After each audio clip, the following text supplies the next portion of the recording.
경숙은 결혼 12년 차 맞벌이 주부였다. 그녀의 하루는 출근길에서 시작되었지만 직장 업무, 집안일, 아이 돌봄이라는 삼중의 무게가 늘 그녀를 짓눌렀다. 결혼 이후 12년이라는 세월은 그녀의 삶을 묶어놓은 단단한 족쇄나 다름없었다. 그 중에서도 시댁과의 명절과 생일 루틴은 가장 굵고 무거운 쇠사슬이었다. 시아버지 생일이 설날 5일 뒤라 명절 노동이 끝나자마자 또 다른 의무적인 노동이 기다리는 잔혹한 루틴이었다. 경숙은 결혼 초기부터 시부모가 바라던 딸 같은 며느리라는 기대에 부응하며 12년을 버텨왔다. 그 희생은 그녀 스스로 참을 만한 선이라 정해놓은 경계 안에서만 간신히 유지되었다. 이번 설날도 그 족쇄가 어김없이 채워지는 날이었다. 명절 전날 이른 아침, 경숙은 남편과 딸을 데리고 시댁에 도착했다. 도착과 동시에 그녀의 몸은 익숙한 루틴에 따라 움직였다. 주방은 곧 경숙의 영역이 되었고 산더미 같은 명절 음식 재료와 조리도구들 사이에서 그녀는 땀을 흘렸다. 음식의 종류와 가짓수, 심지어 간까지 시어머니의 검증을 통과해야 했다. 결혼 후 지금까지 숙련된 솜씨로 전을 부치고 나무를 묻혔지만 그녀의 마음 한구석은 늘 무거운 돌덩이가 얹혀있는 듯했다. 점심 상차림을 마치고 지친 몸으로 딸의 손을 잡고 조심스레 음식을 날랐다. 곧 시어머니의 평가 시간이 시작되었다. 애미야, 전이 탔다. 뭐가 그렇게 급해서 음식이 이 모양이야.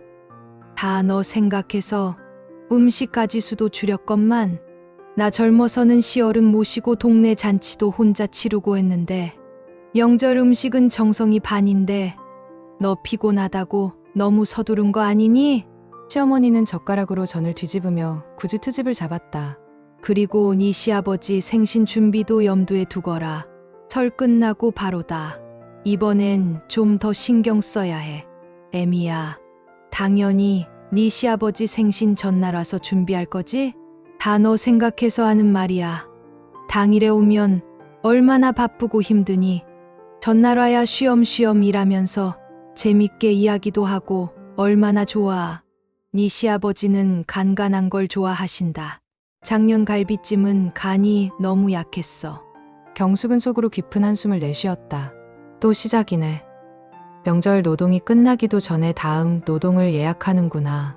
그녀는 애써 미소를 지었지만 눈빛은 이미 공허했다. 그녀의 헌신적인 희생은 당연한 것으로 취급되었다. 지금까지 12년의 노력이 고작 조금 탄 정과 간이 약한 갈비찜으로 폄하되는 순간 경숙은 자신이 시댁이라는 거대한 시스템 속에서 언제든 대체 가능한 소모품에 불과하다는 잔인한 진실을 다시금 깨달았다. 점심 식사가 끝나고 어른들의 형식적인 대화가 오가는 동안 딸아이가 울먹이며 경숙에게 안겨왔다. 엄마, 나만 못 받았어. 오빠들은 할머니가 선물 줬는데 할머니가 나는 부엌에 가서 엄마 도와주래. 사촌 조카들이 이번 명절 선물로 받은 최신형 게임기와 스마트폰을 자랑했던 모양이었다. 딸의 작은 어깨를 감싸 안는 순간 경숙의 가슴에 2년 전 묻어두었던 기억이 날카롭게 되살아났다. 2년 전 경숙은 시부모님께 조심스럽게 현실적인 제안을 했었다.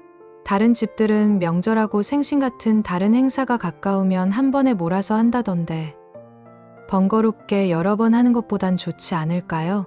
경숙의 말에 시부모는 즉시 역정을 냈다. 그게 무슨 망발이냐? 도대체 어느 집에서 그따위 소리를 짓거리는 거야? 예절이라는 게 있는 거다. 우리 집안은 그렇게 상스럽게 안 한다. 경숙은 시부모의 격앙된 반응에 머쓱해하며 자리를 피할 수밖에 없었다. 그 일 이후 시부모가 경숙을 대하는 태도가 눈에 띄게 차가워졌다. 작은 일에도 역정이 가득했고 좀처럼 얼굴을 마주 보려 하지 않았다. 하지만 오늘 자신의 딸이 그 차별의 무게를 눈물로 받아들이는 모습을 보자 경숙은 그동안 스스로 설정했던 참을 만한 선이 산산조각 났음을 깨달았다. 자신의 희생은 감수할 수 있었으나 딸의 눈물은 참을 수 없는 고통이었다. 내 딸은 안 돼. 내 딸에게 이 불평등을 물려줄 수는 없어.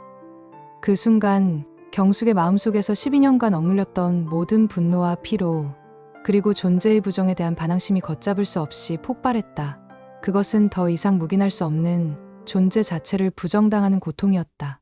그녀는 딸을 꼭 안고 심호흡했다. 경숙은 딸의 손을 잡고 모든 이의 시선이 집중된 시부모 앞에 섰다. 그녀의 표정은 차분했지만 12년간 응축된 모든 감정이 서린 무서운 단호함이 깃들어 있었다. 공기가 싸늘하게 얼어붙었다. 그동안 제가 얼마나 희생했는지 아세요? 경숙의 목소리는 떨림 없이 단호했고 그 눈빛에는 억눌렸던 분노가 타오르고 있었다. 명절마다 아침부터 저녁까지 음식 준비, 청소, 해마다 집안 행사들. 어른들 생신상까지 저는 12년간 이 집의 맏며느리이자 무급가사 도우미 그리고 감정 노동자였습니다. 만약 제가 시부모님의 진짜 딸이었다면 이 모든 것을 똑같이 시켰을까요? 저는 그 모든 것을 맏며느리라는 이름의 멍에로 여기고 감당해야 할 몫이라 생각했습니다. 시부모는 경숙의 예상대로 당황하는 기색 없이 그녀의 말을 중간에 끊고 역정을 내려고 했다. 애미야, 너 지금 무슨 소리 하는 거니? 어디서 여자가 명절에 목소리를 내? 시아버지가 버럭 소리를 질렀다. 그러나 경숙은 시아버지의 말을 완전히 무시하고 말을 이어나갔다. 그녀의 내면에서 분출된 에너지는 누구도 막을 수 없었다. 하지만 제 딸은 다릅니다.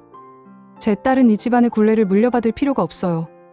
제 딸에게까지 이런 차별과 부당함을 당하게 할 수는 없습니다. 손주들에게 똑같은 사랑과 관심을 주지 않는 이곳에서 제 딸에게 더 이상 상처받게 하고 싶지 않습니다. 이제 앞으로 저희 삶은 저희가 선택하겠습니다.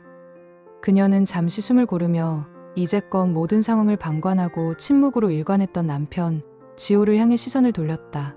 경숙의 눈빛은 지호에게 최후의 선택을 강요하는 심판관의 그것이었다. 단호했고 일말의 타협도 없었다. 당신, 결혼 12년 동안 자기 아내도 제대로 지키지 못했던 당신이지만 그래도 참아왔어. 내가 이 모든 부당함을 감내하는 동안 당신은 늘 어쩔 수 없다는 말로 회피해왔어. 당신의 방관이 결국 당신의 딸까지 이 차별 속에서 살게 만들었어. 더 이상은 내 딸이 눈물로 견디게 할 수는 없어. 아내도 지키지 못했으면서 딸까지 지키지 못하는 못난이라면 더 이상 당신과 함께 살 수 없어. 지금 바로 선택해. 이 굴종의 공간에 남을 것인지 아니면 당신의 가족인 나 그리고 당신의 딸과 함께 이 족쇄를 끊고 나갈 것인지. 남편 지호는 경숙의 단호한 결심과 이혼까지도 불사하겠다는 강력한 눈빛에 잠시 망설였다. 그의 얼굴에는 혼란과 놀람, 그리고 아내에게 진심으로 미안한 감정이 뒤섞여 있었다. 그러나 경숙의 눈빛은 그가 회피할 수 있는 마지막 선을 넘었다는 것을 분명히 보여주었다. 그는 결국 경숙의 결심 앞에 무릎을 꿇었다. 지호는 떨리는 손으로 경숙에게 다가와 그녀와 딸의 손을 잡고 자리에서 일어섰다. 경숙은 딸의 손을 꼭 잡고 남편과 함께 시댁을 나섰다. 등 뒤에서는 시부모의 격앙된 목소리가 들려왔다. 지호 저놈은 도대체 뭐하는 놈이냐? 애비까지 버리는 못난 놈 같으니라고. 지 마누라 치마폭에 쌓여서 등신 같은 놈. 감히 어른들 앞에서 괘씸한 것들 당장 돌아오지 못해. 어디서 배워먹지 못한 게 우리 집안에 들어와서 지 남편까지 꼬여내. 욕설과 함께 그동안 경숙에게 씌워왔던 모든 기대와 희생의 족쇄가 무너져 내리는 소리가 들리는 듯했다. 경숙은 뒤돌아보지 않았다. 차가운 겨울밤 바람이 그녀의 얼굴을 스쳤지만 마음은 12년 만에 처음으로 텅 빈 듯 가벼웠다. 딸과 남편, 세 식구가 함께 내딛는 발걸음마다 12년간 쌓인 억눌림과 피로, 그리고 존재의 부정에 대한 고통이 조금씩 사라졌다. 그녀는 속으로 조용히 그러나 단단하게 다짐했다.